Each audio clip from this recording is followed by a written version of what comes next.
Please, don't let him take me back. Those 6 words, whispered by an 11-year-old boy into the warm air of a roadside cafe, would trigger the largest child protection escort Pine County had seen in a decade. Noah Parker didn't come in asking for food or sympathy. He came in holding a cracked orange voice recorder, claiming he'd cut a chain in the woods to free a grown man. And the same respected guardian who led prayers on Sunday was now counting down the days until harvest days so he could make the boy disappear quietly.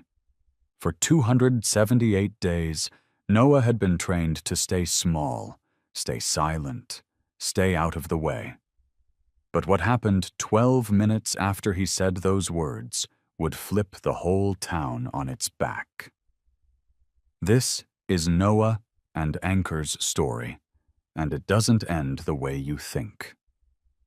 Before we continue, please subscribe to the channel and let us know where you're watching from in the comments. Enjoy the story. The recording is in my pocket, Noah whispered, like he was reminding himself not to drop it. He stood just inside Ruthie's Timberline Cafe on County Trunk H, where the neon mug in the window buzzed and the coffee pot gurgled like it was fighting sleep. It was 5:58 a.m. Fog pressed against the glass. The air smelled like burnt bacon grease and pine-damp jackets drying near a heater vent. Noah looked like a kid who'd been trying very hard not to be noticed. 11 years old, small, narrow shoulders, sandy blonde hair cut too fast with dull clippers, pale gray-blue eyes with dark circles underneath, the kind you get from too many nights listening for footsteps. He wore a faded forest green jacket with a shoelace tied where the zipper pull used to be. His jeans were clean but worn thin at the knees. His left sneaker had clear packing tape wrapped around the toe like a bandage, and when he walked, the sound gave him away. Shh, tap, shh, tap, because his left ankle wasn't healed and he couldn't hide the limp. He hugged a small backpack to his chest with both arms. His thumb rubbed the corner of a laminated school photo until the edge went cloudy. When Noah panicked, his words ran together. When adults raised their voice, even a little, he flinched. And this morning, he had 10 minutes before the truck came. 10 minutes before Caleb Vaughn left the gray house on Birch Run Road and realized Noah wasn't in the mudroom. 10 minutes before the passenger door opened and Noah got yanked back into a life that smelled like mildew, detergent, and locked doors. Noah scanned the cafe like he was searching for the safest face in the room. 16 patrons, early shift workers in reflective vests, a tired woman with a laptop, an older couple sharing pancakes, heads down, nobody looking for trouble. And in a corner booth facing the door, 3 big men in black leather vests sat quiet as stones. Hell's Angels. Noah's stomach turned. Not because he thought they'd hurt him, because he knew what adults did when they saw a patch. They used it as an excuse to stop being responsible. Still, Noah moved toward the first table that looked harmless. Rejection 1 came from a middle-aged couple in matching fleece jackets. When Noah stepped close and said, "Excuse me, can I use your phone? I need help." They didn't answer. They slid their plates away and scooted deeper into their booth like the boy was a spill. Noah nodded like it was normal, like it didn't stab him, then backed away. He tried the counter next. The cashier had reading glasses low on her nose and a sign taped to the register. No loitering. No exceptions. Noah asked anyway, voice thin. "Ma'am, please, 1 minute." Her eyes flicked to his taped shoe, then to the leather vests in the corner, then back to Noah, calculating risk. "We don't have a public phone," she said, even though the landline sat behind her. "If you're waiting on someone, you can wait outside." Rejection 2 wasn't angry. It was worse. It was administrative, like he was a problem to be removed. Noah's thumb rubbed the photo edge faster. He tried a man sitting alone in a county maintenance jacket, keys on the table. "Sir," Noah said, "did you hear about somebody on the logging trail behind Harrow Lake?" The man let out a short laugh, like Noah had told a joke he'd heard too many times. "Kid, the woods got more stories than trees. Go home." Rejection 3 made 2 other tables glance over, then look away fast. Noah's throat tightened. His eyes darted to the windows and the door. He started counting under his breath. 1, 2, 3, because counting made fear smaller. Then he saw them. 3 women in pressed blouses at a booth near the middle, dressed like it was Sunday, even though it was Thursday. One wore a silver cross necklace that caught the light when she turned. Noah recognized them from Pine Hollow Community Church, the kind of people who talked about doing right while letting wrong happen, as long as it stayed quiet. This had to work, Noah told himself. It had to.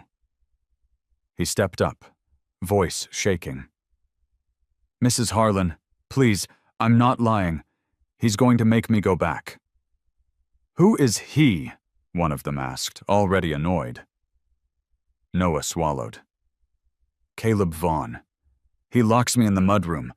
He took my—" The woman's mouth tightened. Another leaned forward, hands folded. "In this town, we don't accuse people because we're upset." "I'm not upset," Noah said. "I'm scared." The third shook her head gently, the way gentle can be cruel. "God doesn't work through motorcycle gangs, honey, and he doesn't work through lies. You should stop repeating stories you don't understand." Rejection 4 wasn't just a no. It was moral cover. Noah backed away, shoulders curling inward, trying to take up as little space as possible. His eyes burned. He blinked hard, but a tear still slid down and caught in the yellowing bruise on his cheekbone. That was when a chair scraped. Not loud, not dramatic, just enough to change the air. From the corner booth, one of the Hell's Angels stood. He was tall and broad, gray threaded through his beard, scar across his knuckles, calm gray eyes that didn't hunt for weakness, just noticed it. He walked over like a wall being placed gently in front of a child. He stopped 2 steps away and lowered himself until he was eye level with Noah. Noah's taped sneaker made that same soft shh tap against the floor as he tried to stand still. "You're shaking," the man said softly. "That's not confused. That's scared." Noah couldn't speak. His throat was locked. The man held out an open hand, palm up. Not a grab. An invitation. "My road name is Anchor," he said. "You tell me the truth. Slow." Noah stared at the open palm like it was a rope tossed into a river. Then the words fell out, broken and honest. "Please, don't let him take me back." Anchor's face didn't change much, but his jaw tightened like a latch clicking into place. "Okay," Anchor said. 10 seconds. Just 10. He counted in a low voice. 1. Breathe in. 2. Breathe out. 3. Look at me, not the room. By 10, Noah's shoulders had dropped an inch. Not safe, not yet, but seen.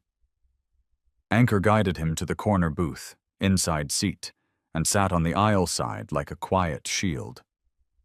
The other 2 riders made space without questions. A mug of hot chocolate appeared. A plate of toast slid closer. Noah didn't touch it.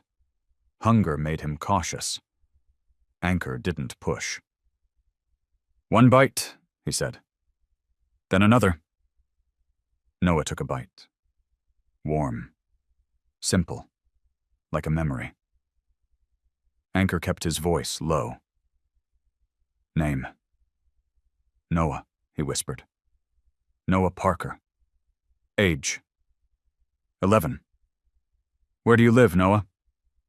The gray house on Birch Run Road, near the culvert. Anchor nodded once. How long until Caleb Vaughn notices you're gone? Noah's face went pale. 5 minutes, he whispered. Maybe less. Anchor's eyes flicked to the door, then back. Okay, tell me what happened that made you run. Noah swallowed. He reached into his backpack and pulled out the cracked orange voice recorder. He held it with both hands like it could save him if he didn't drop it. I cut a chain, Noah said, voice shaking. Anchor didn't blink. Where? Behind Harrow Lake, Noah whispered. On the old logging trail. Noah's fingers tightened around the recorder. I heard metal dragging. I followed it. There was a man, on the ground, chained to a tree. His hands were tied. He had a vest like yours, but muddy. His lips were blue. Anchor waited, still as a post. I had a little multi-tool, Noah said, from my dad's tackle box. I sawed at it until it snapped. It took forever. My hands hurt. But I did it. An 11-year-old, alone in fog and pines, cutting a chain meant for an adult. Noah said it like he was confessing a crime, not describing courage. And when it broke, Noah whispered, I fell back, twisted my ankle. That's why He nodded toward his taped shoe. That's when I ran for help. Anchor's gaze lowered to the limp, then back to Noah. The man, did he say anything? Noah's voice dropped. He said my name, like he already knew it. Anchor's eyes sharpened. He said your name. Noah nodded, terrified of what that meant. Then I heard a truck. The man shoved me behind a log. I stayed quiet. 5 seconds, maybe more. Noah looked toward the window again. Caleb's truck rolled up on the trail. The air in the booth tightened. Noah pushed through. Caleb got out. He wasn't surprised. He said, "You made me walk for it." The biker said, "Don't do this, Vaughn." Like they knew each other.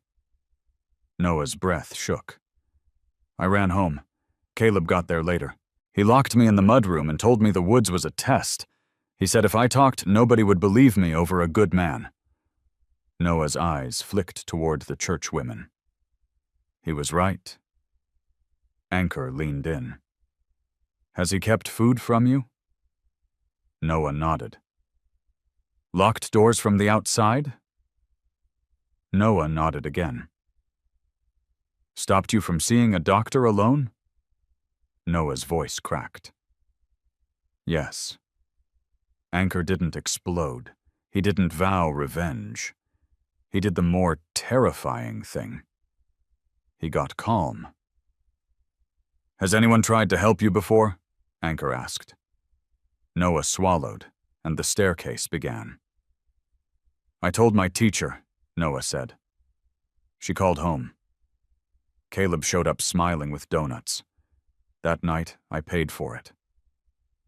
Noah's fingers rubbed the photo edge again, harder.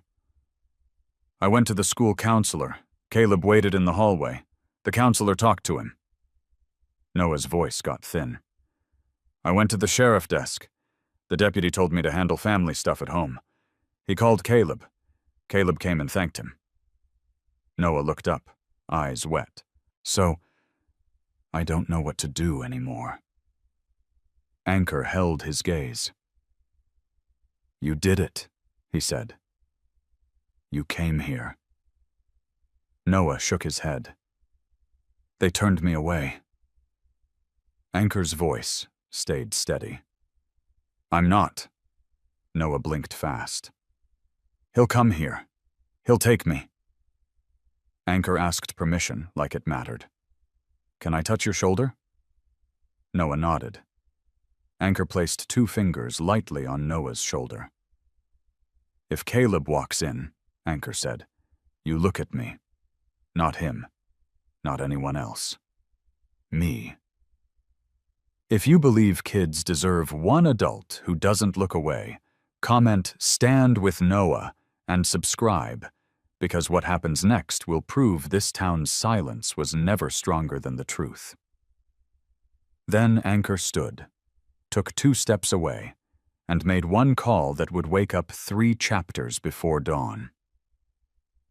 "President Sundown," Anchor said into the phone, voice calm. "It's Anchor. I need every brother within 80 miles at Ruthie's Timberline Cafe. Now." The line stayed quiet for a beat, heavy with meaning. "What's going on?" Sundown asked. "An 11-year-old walked in with proof his guardian's been locking him up and planning an accident before harvest days. We're not waiting for the system to take its time on this one." "Say no more," Sundown said. "We're coming." The line went dead. And that was it. No debate. No questions about legal complications. Just movement. Because that's what brotherhood meant. Anchor returned to the booth. Noah stared at him like he'd just dialed lightning. Anchor nodded toward the recorder.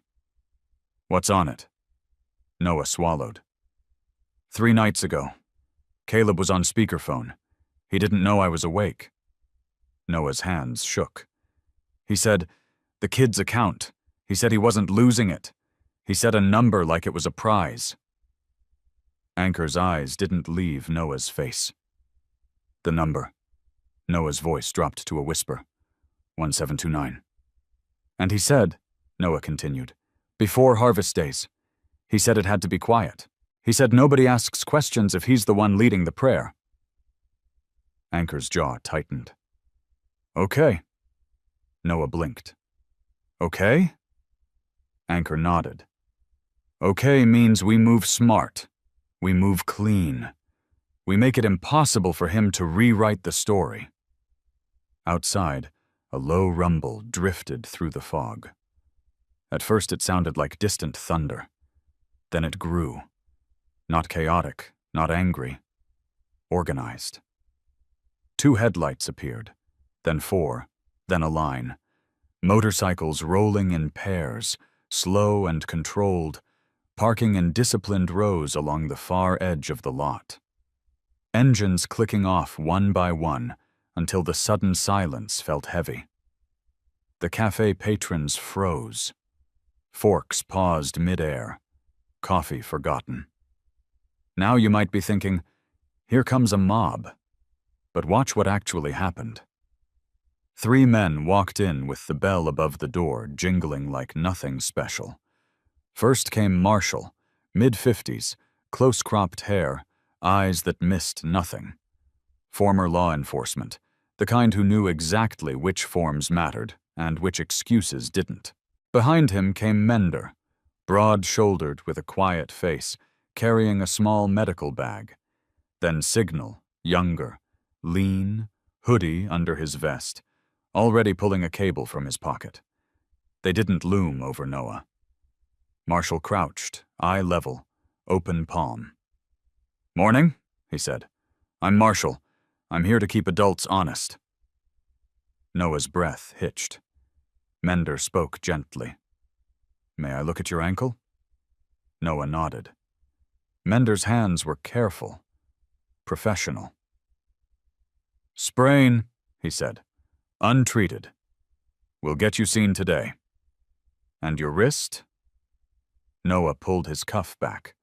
Faint, finger-shaped marks circled his right wrist, angry red where they'd been rubbed raw. Mender didn't dramatize it. He just nodded once, like, noted. Signal leaned toward the recorder. "We'll copy it," he said. "More than once." Noah hesitated, then handed it over like he was giving up his last shield. Anchor leaned in. "We're not erasing you," he whispered. "We're backing you up." Marshall asked, "Is your mom safe?" Noah's eyes flicked down. "He controls her," he whispered. He says he'll take me away if she talks. Marshall's face hardened, not at Noah, at the shape of Vaughn's smile. Okay, Marshall said. Then we protect both of you. Coach arrived next, sliding into the booth with the gentle patience of a former teacher who'd learned the language of frozen kids. You don't have to be brave all day, he told Noah softly. Just 60 seconds at a time. Noah blinked, and for the first time, he didn't feel stupid for being scared. Anchor's phone buzzed with updates. On our way. 10 out. 2 chapters behind. Holding pattern. Noah stared at the screen. How many? Anchor didn't inflate it. He didn't perform. Enough, he said. And then more. Marshall stood and began the part most people don't think about when they imagine rescue. Paperwork. He called the county child advocacy hotline. He called the non-emergency sheriff line. He used words like imminent risk, recorded evidence, and emergency protective custody, because villains like Caleb Vaughn survived on vagueness and delay. Meanwhile, Vellum, elder statesman, the one who wrote things down so nobody could pretend later, moved through the cafe and found the person guilt had finally loosened. Irene Caldwell. 70 years old, lives 2 doors down from the Vaughn house, hands shaking around a coffee cup like it was the only steady thing left in her life. She didn't want to look at Noah. Shame wouldn't let her, but she talked. I heard the latch, Irene whispered to Marshall, voice breaking on latch. Wednesdays, usually Wednesdays, around 9, and sometimes Sunday afternoons after church. She swallowed hard. I told myself it was grounding. I told myself kids cry. Then I heard him crying quiet, like he knew loud would make it worse. Irene's eyes filled. I called once. A deputy came when Caleb was at work. Knocked. Nobody answered. Left. After that, I convinced myself someone smarter would handle it. Marshall took it down. Dates, times, what she heard, what she saw. Because guilt becomes useful when it becomes evidence. Signal returned the recorder to Noah. 3 copies, he said. 1 in my pocket. 1 in Anchor's. 1 encrypted. Nobody's losing this. Noah held it again, but it felt different now. Less like a secret. More like a key. Anchor leaned close. We're moving you out before Vaughn shows up, he said. Not for confrontation. For safety. Noah whispered. Where? Marshall answered, precise. Clinic first, without your guardian in the room. Then the Child Advocacy Center. Then an emergency custody order so you're not sent back because somebody smiles at a deputy. Noah's eyes widened. They can do that? They can, Marshall said. And they will. Outside, the rumble returned. Bigger now. More headlights, more bikes, more disciplined rows filling the foggy lot, chrome glinting under yellow parking lights. Noah stared, heart pounding. Harvest Days is in 9 days, he whispered. Anchor nodded. Which means Vaughn thinks he has 9 days to make you vanish into a story everyone will repeat for him. Anchor's calm voice carried steel now. We're taking that time away. Noah's eyes darted to the window, because somewhere in that fog, a truck was moving. Caleb Vaughn was waking up to a world where the boy he'd tried to lock away had finally been believed. Quietly, legally, and at a scale too big to ignore. And Noah didn't know it yet, but the next step wasn't a brawl. It was a door opening, the kind that comes with a judge on a phone call, a clinic nurse closing the exam room door, and a line of calm men outside making sure nobody talks their way out of the truth. Because now, armed with a recording, a witness, and brothers who understood both fear and procedure, Anchor was about to lead the first move of a plan that would drag Pine Hollow's secrets into the daylight. At 6:23 a.m., President Sundown walked into Ruthie's Timberline Cafe like he'd been there 100 times, even though he hadn't. 61. Weathered face. Silver hair clipped short. A voice so calm it made other people lower theirs without realizing. He took one look at Noah Parker's taped sneaker, the yellowing bruise on his cheek, the red ring marks on his wrist, and the way the kid hugged his backpack like it could stop a hand from reaching for him. Then Sundown sat down across from Noah and spoke so softly the nearest booth had to lean in to hear. "Morning, son," he said. "You did the hardest part. You told the truth." Noah swallowed. "He's going to say I'm lying." Sundown nodded once. "Men like that always do. We don't argue with their story, we prove ours." Sundown looked around the booth at Anchor, Marshall, Mender, Signal, Coach, and Vellum.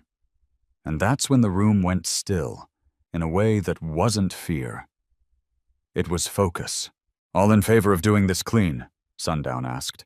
"Paperwork first? Protection first? Truth first?" For a moment, nothing. Just the neon mug buzzing in the window and the coffee pot gurgling behind the counter. Then hands rose. Anchor, Marshall, Mender, Signal, Coach, Vellum. Every single one. No hesitation. No debate. Sundown lowered his chin. "Then we move." Marshall stepped into the fog outside and got the on-call judge on the line. "Ex parte, emergency protective custody," he said. 11-year-old male. Reports false imprisonment, neglect, and threats tied to harvest days. We have physical indicators consistent with restraint, and recorded audio indicating imminent harm. The judge's voice was tired but sharp. "Where is the child?" "Inside with EMS and a county social worker," Marshall said. "Safe. Any reason return is immediately dangerous?" Marshall glanced through the glass at Noah's flinch every time the door chimed. "Yes," he said. "Immediate and escalating." At 6:38 a.m., the judge issued a 72-hour emergency custody order pending a hearing. Marshall printed it at the counter and set it on the table like it weighed 10 pounds. Noah stared at the paper. "So, I don't have to go back?" Coach leaned in. "Not today," he said. "Not because you're lucky. Because the law finally sees you." The first mission countdown wasn't about drama. It was about safety. 16 minutes to Pine Hollow Clinic, Anchor said. "Fog's thick. We go steady." Outside, the lot had become a quiet grid of motorcycles parked in disciplined rows. Engines cut off in waves until the silence felt heavy. Now you might be thinking, this is where it turns into chaos. But watch what actually happened. The convoy rolled out like a practiced drill. Bikes first, spacing tight and smooth, then EMS, then the social worker and Marshall. No revving, no yelling, just purpose. At the clinic, the receptionist's eyes jumped to the leather vests and stiffened. Anchor didn't push forward. He stepped back, palms open, and spoke like a man who understood that calm is how you keep the story clean. "We're here for an 11-year-old with a custody order," he said. "We're not the headline, he is." Marshall slid the paperwork across the counter. The administrator appeared from the hallway in under 30 seconds. Noah got x-rays, a badly aggravated sprain. His wrist showed inflammation where something tight had dug in. His weight was low enough that the physician used the phrase, "failure to thrive," and wrote it down. And for the first time in months, Noah answered questions without anyone looming 2 feet away, smiling like a warning. In the waiting room, Signal cleaned the orange recorder audio just enough to make the important words undeniable. Caleb Vaughn's voice came through scratchy but clear. 1729. Before harvest days. No loose ends. That number wasn't a code. It was money. Marshall pulled public probate records on Noah's father before lunch. Restricted trust. $172,900 principal. Monthly survivor benefits, $1,092. Then he subpoenaed what he could fast through the DA's office and got a partial picture of where the money went. A used snowmobile, casino cash-outs, a truck lift kit, dozens of withdrawals, thousands of dollars. Zero spent on Noah. At 2:08 p.m., Marshall finally got the sheriff on the phone. Sheriff Dan Rusk sounded polite, overworked, almost bored. "Sounds like a family dispute," Rusk said. "If the child's safe, we'll circle back." Marshall kept his voice neutral. "Sheriff, we have a judge-signed emergency custody order and recorded evidence of planned harm tied to a public event." There was a pause. Then Rusk said the sentence that explained 8 months of failure. "Caleb's a Harvest Days contractor," he said. "He's got people vouching for him." Conflict, protection, convenience. That was the final rung of the ladder. Not just a slow system, a tilted one. Marshall bypassed the tilt. By 4:41 p.m., Assistant DA Marin Holt filed for a search warrant using the custody order, the medical findings, Noah's statement, and the recorder transcript. At 6:02 p.m., a judge signed it. At 6:33 p.m., a small convoy rolled toward Birch Run Road. 2 deputies from a neighboring county to avoid local entanglements, the social worker, the child advocate, and Marshall. Across the street, Hell's Angels bikes staged in quiet rows like sentries. Present, non-interfering, visible enough that nobody got brave with a lie. The gray house looked ordinary. Vinyl siding, a bird feeder, a welcome mat. But beneath that welcome was a mudroom door with a lock on the outside. When the deputies knocked, Caleb Vaughn opened the door wearing a pancake-stained t-shirt, humming like a man interrupted during a normal night. Because to him, this was normal. He smiled when he saw badges. "Evening, folks. Can I help you?" The warrant was read. The entry was calm. The search was methodical. The mudroom hit first. Stale detergent, damp drywall, mildew that clung to the throat. A thin mattress on the floor. No real window. A vent that rattled when the furnace kicked on. Then the utility closet. A metal document box, exactly where Noah said. Combination lock. The code was taped under a shelf. Inside were bank statements, ATM slips, and receipts that lined up with the snowmobile and casino withdrawals. And then Marshall found the folder that turned a single case into a pattern. It was labeled in neat black marker. Holly. Holly Marie Vaughn. Date of death, February 17th, 2020. Death certificate, accidental carbon monoxide exposure from a portable heater in the garage. But behind it sat an insurance policy. Coverage, $198,000. Beneficiary, Caleb Vaughn. Policy increase date, January 9th, 2020, 5 weeks before Holly died, and a payout confirmation showing the check had been cut. Marshall felt cold climb up his arms, because now Noah wasn't just a kid in danger. He was the next obstacle in a familiar timeline. While deputies inventoried documents, Vellum and Marshall collected the voices the town had swallowed. First came Lila Hartwell, 57, former church treasurer, who'd lived in Pine Hollow for 32 years and held the offering books for 12. She stood on the sidewalk with her hands twisting a tissue into a rope. What she saw: Noah every Sunday. Same faded jacket, same taped sneaker, bruises that shifted from purple to yellow, like a calendar nobody wanted to read. When she saw it, "After men's breakfast," she said. Every second Sunday when Caleb volunteered to walk him to class. Why she stayed silent. Fear and shame dressed up as faith.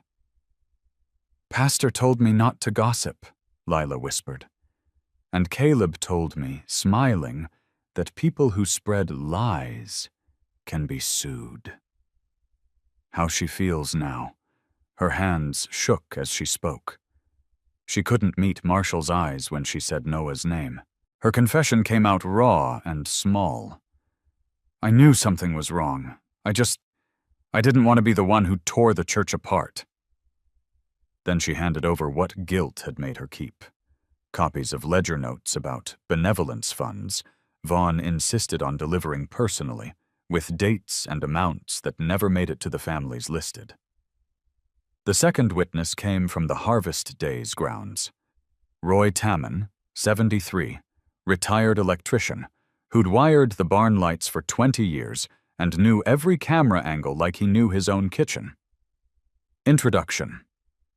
Roy, a man who lived by routines, had noticed a change that didn't fit. What he saw: a revised route map, a new security sweep path, and a dark corner behind the livestock barn where cameras didn't reach.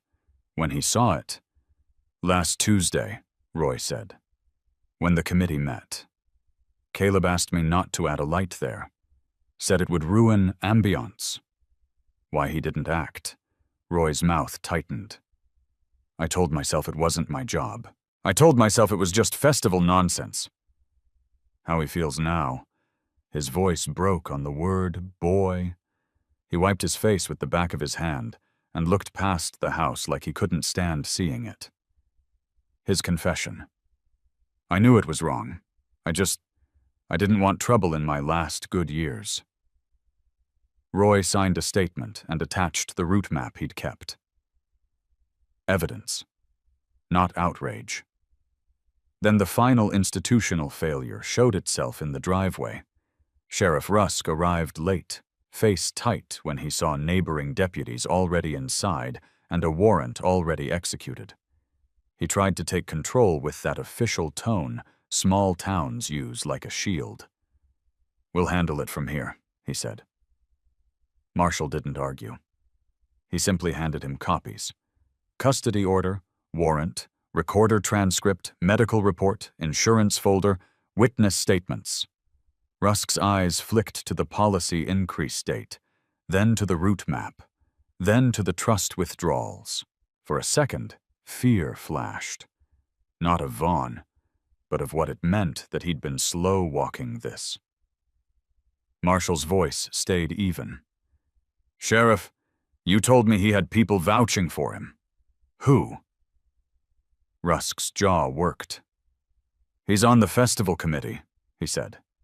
"He donates." Marshall nodded. "That's not a reason. That's the problem." At 11:53 p.m., Caleb Vaughn was placed in handcuffs in his own driveway under the porch light, still smelling like syrup and dish soap. The deputy read him his rights while Vaughn kept his face calm, like calm could rewrite reality. He was booked on felony child neglect, false imprisonment, intimidation of a victim, theft by fiduciary, and fraud tied to the trust access. And after the Holly folder hit the DA's desk, a separate review was opened into Holly Vaughn's death as a potential homicide, pending full-file re-examination. The next morning, Bail was set at $750,000 cash, or surety, with a strict no-contact order covering Noah, Noah's mother, the advocacy center, and clinic staff. 10 minutes before that hearing was called, Noah sat on a hard wooden bench outside the courtroom, ankles not touching the floor, staring at the closed door like it was a mouth. Anchor didn't tell him, "It'll be fine." He didn't promise what he couldn't control. He just gave Noah a smaller clock. 60 seconds, Anchor murmured. Then another 60. Noah's thumb rubbed the cloudy edge of his school photo again. 1, 2, 3, 10. His taped shoe scraped the tile once. Shh. Tap. Then went still. What Noah didn't know was that the paperwork had already started moving ahead of the town's opinions. And once it started, it was hard to stop. When the judge said no contact, the courtroom went so quiet Noah could hear his own breathing. Outside, the town expected a spectacle. Instead, it got silence. The rumble started low, distant, like thunder on the highway. Then it grew into a roar that vibrated through courthouse glass. Nearly 1,000 bikes rolled in over the next hours. 3 chapters, plus riders who'd heard one clean sentence: a child needs safe passage, and the system stalled. They parked in disciplined rows across the overflow lots. Engines cut off in waves until only quiet remained. President Sundown stepped forward to the cameras, hands visible, voice gentle. "We're here to make sure a kid can walk into a courthouse without looking over his shoulder," he said. "That's it."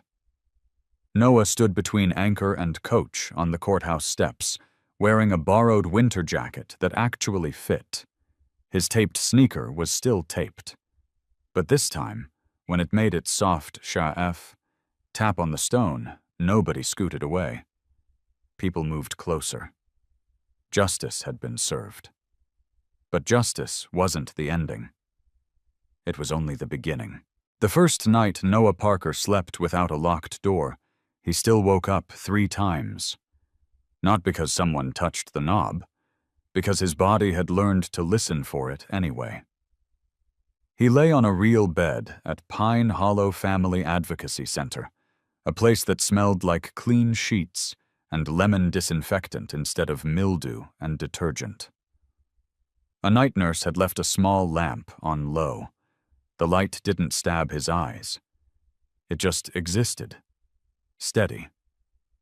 Noah's taped sneaker sat by the bed like a little guard dog, toe wrapped in clear tape, laces knotted tight.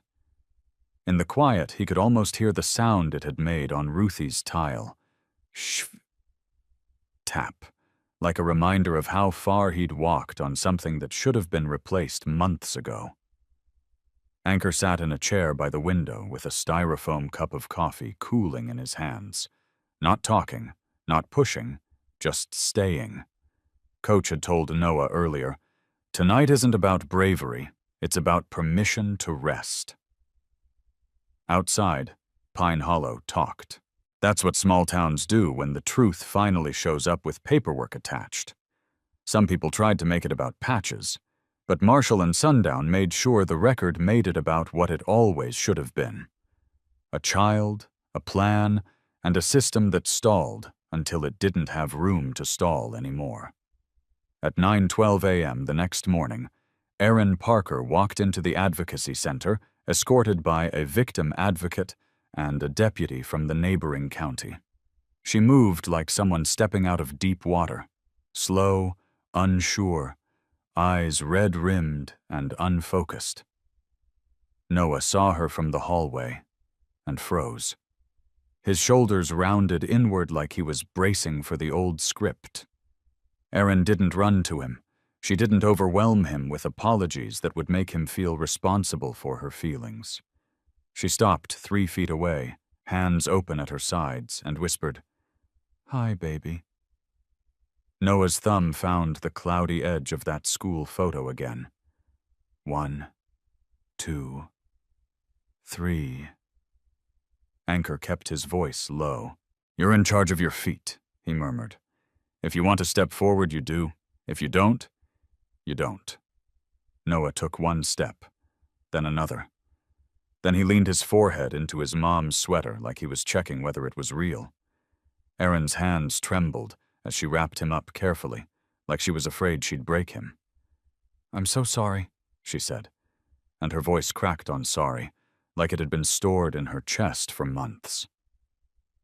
The advocate guided them into a private room and did the thing that actually changes lives. She laid out the next 7 days like a map.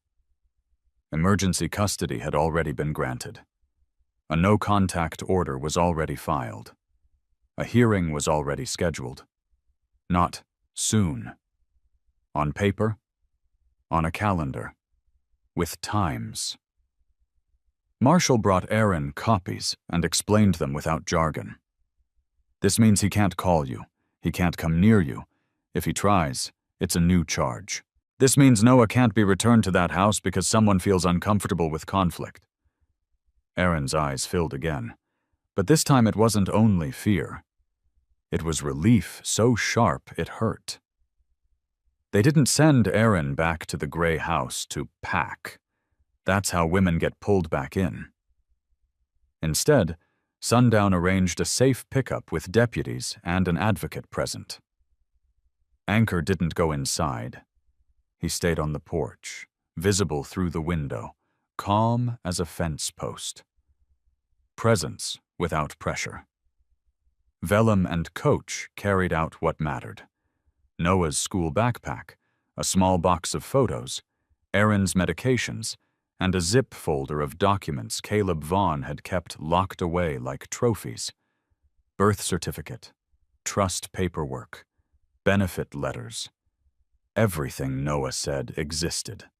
Signal photographed the mudroom lock and the outside latch, not for drama, but for court. The kind of proof that can't be smiled away. By that afternoon, Erin and Noah were checked into a short-term extended stay suite at North Pines Lodge, 214 Lakeview Drive, Pine Hollow, WI 54571. Paid for 2 weeks up front through the Advocacy Center's emergency fund and a club donation that never came with a speech. Then came the longer plan, the boring plan, the plan that wins. A week later, Erin signed a lease at Cedar Ridge Apartments. Unit 3B, 18 Cedar Ridge Court, Pine Hollow, WI 54571. First month's rent plus deposit was $2,680.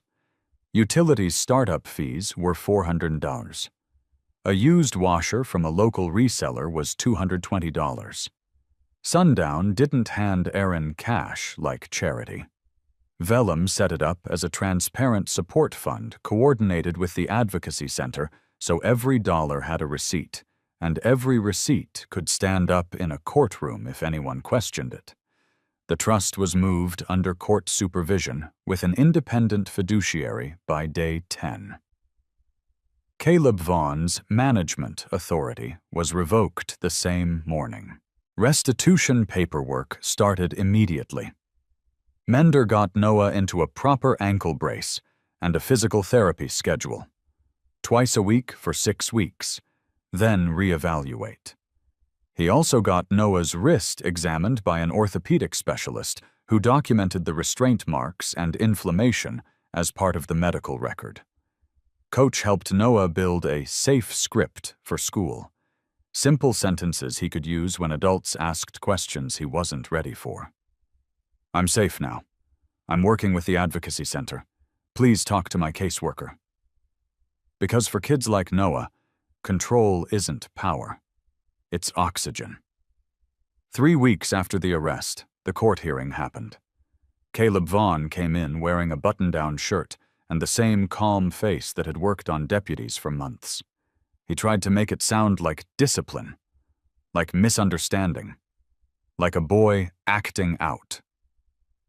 But this time, the room had a different weight. The mudroom photos were entered into evidence. The medical report was entered. The trust withdrawals were entered. The harvest day's route map was entered. Lila Hartwell testified. Roy Tamman testified.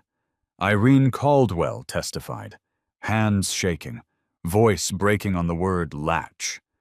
And the orange recorder played, scratchy but unmistakable, with Vaughn's own words hanging in the air where charm couldn't reach them. When the judge granted Aaron Parker full temporary custody and extended the no-contact order, the courtroom did that strange thing courtrooms do when truth lands. It went quiet, not because people were scared, but because there was nothing left to pretend. The criminal trial followed in January. It lasted 3 days. The jury deliberated for 1 hour and 52 minutes. Vaughn was found guilty on multiple counts: felony child neglect, false imprisonment, intimidation of a victim, theft by fiduciary, and fraud related to the trust and benefits. The judge sentenced him to 12 years in Wisconsin State Prison, structured as 8 years initial confinement and 4 years extended supervision, with a restitution order totaling $61,870 and a permanent no-contact provision. The review into Holly Vaughn's death was reopened as a separate investigation. The DA didn't promise outcomes. She promised work. And for the first time, Pine Hollow understood the difference. Now, here's what people expected after a verdict like that. They expected the Hells Angels to celebrate loud, to act like they'd won something. Instead, Sundown did something that confused the town even more. He asked permission. Ruthie's Timberline Cafe hosted a Saturday morning fundraiser breakfast. Pancakes, eggs, coffee, and a silent auction run by locals, not bikers. The neon mug buzzed in the window like it always had. The smell of bacon grease clung to coats like a familiar ghost. The Hells Angels didn't take the stage. They didn't make speeches. They flipped pancakes in the back, washed dishes, and let the Advocacy Center director do the talking about emergency placement programs and why family stuff is sometimes the most dangerous stuff. They raised 38,420s in one morning. Receipts posted, donations logged. A portion set aside for therapy, costs not covered by insurance. A portion set aside for emergency housing for the next kid who walked into the fog. Noah didn't stand in front of anybody. He didn't need to become a symbol to be worthy of help. But he did walk into Ruthie's near the end, wearing a winter jacket that fit, ankle brace under his jeans, and those same gray sneakers, still taped, because habits die slow. When he stepped, the sound was softer now. Less drag, more tap. Anchor was at the counter, stirring coffee like it was the simplest thing in the world. He looked over and nodded once, a quiet, "I see you." 6 months later, July 12th, 2026. Noah stood in the Pine Hollow Elementary gym under crepe paper streamers for the summer science fair. He had built a small model of a foggy forest trail with a tiny rescue beacon system he'd wired with a battery pack and LED lights, because Signal had once shown him how electricity works when it's used to help, not hide. Noah's hands still shook sometimes, especially when doors slammed in hallways, but he didn't count under his breath as often, and when he did, he didn't have to hide it. Erin sat in the folding chairs with a normal mom smile that looked like it hadn't been allowed on her face for a long time. She'd started a part-time job at a local dental office, 24 hours a week, predictable schedule, benefits pending. Noah's therapy sessions were every Thursday at 4:00 p.m. Trauma-focused CBT, plus family sessions twice a month. His physical therapy ended after 8 weeks. He kept doing the exercises anyway because, as Coach told him, strong ankles are proof you're planning to stay. And the town changed in ways towns only change when shame becomes action. Pine Hollow School District adopted a new mandatory reporting review process. Anonymous tip line. Two-person verification on child welfare calls, so no single staff member could quietly drop a concern. In the first semester, documented follow-up compliance rose to 96%. In the first year, early intervention referrals increased by 41%, which sounds scary until you realize it means adults stopped pretending they didn't see Tsung. Harvest days still happened. The barn still smelled like hay and popcorn. The parade still rolled down Main Street. But that camera blind spot behind the livestock barn? It got lights. 2 of them, bright enough to erase the idea of quiet corners. If you're listening to this and thinking, I don't have 1,000 motorcycles, good.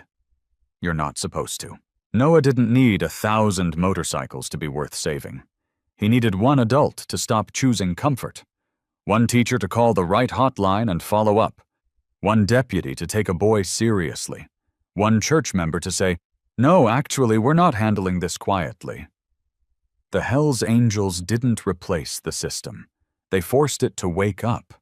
They used calm, procedure, and presence to protect a child while the law caught up to the truth. And the part I hope you keep is simple. When a kid looks at a door more than they look at your face, something is wrong. When a child flinches at normal movement, something is wrong. When a boy shows up with taped shoes and hungry eyes and a voice that sounds like it's trying not to take up space, something is wrong. Listen, ask again. Don't let the first, it's probably nothing be the end of the story. On the night of Noah's 12th birthday, the Advocacy Center delivered a cake to Cedar Ridge Apartments, chocolate with blue frosting.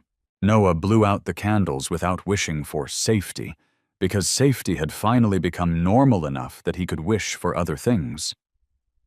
Anchor dropped off one gift in a plain bag. Inside was a new pair of sneakers and a small strip of clear tape tucked beside them, like a joke only Noah would understand. Noah laughed, one short, surprised sound, and the room didn't punish him for it. And that's how you know a story was worth telling. Not because the villain got what he deserved, because a kid got something he'd forgotten existed. Room to breathe. If this story moved you, subscribe for more gentle bikers' stories that prove protection can look unexpected. Share this video with someone who still believes family stuff should stay private. And in the comments, tell me where you're watching from. And write, "Stand with Noah," if you believe no child should ever have to beg not to be taken back.